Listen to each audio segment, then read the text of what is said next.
The gentlelady is recognized from North Carolina.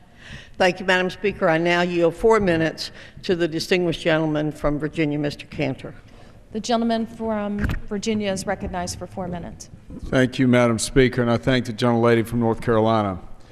Madam Speaker, the issue is about spending, is about stopping the rampant spending in Washington.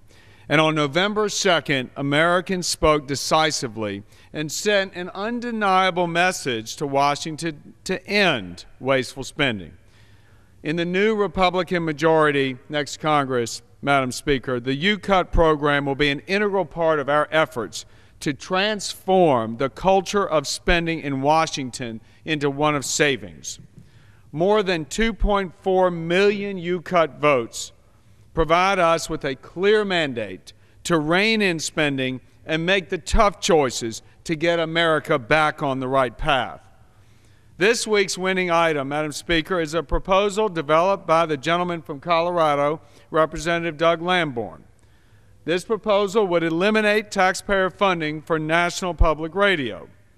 When executives at NPR decided to unfairly terminate Juan Williams for expressing his opinion and to then disparage him afterwards, the bias of the organization was exposed. To be clear, it is not the government's job to tell a news organization how to do its job.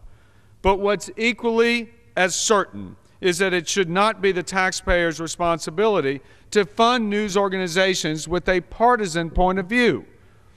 Eliminating taxpayer funding for NPR is precisely the kind of common sense cut that we have to begin making if we want to fundamentally alter the way business is conducted in Washington.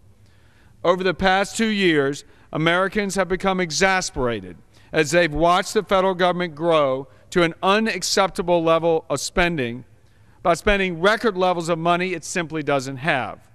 In order to get America back to opportunity, responsibility, and success, Republicans and Democrats must come together and begin making tough choices. Today's U-Cut vote is an opportunity for both parties to come together and to tell the people that have sent us here, message received. And I yield back. The gentleman yields back the balance of his time. The gentleman from New York is recognized. I continue to reserve.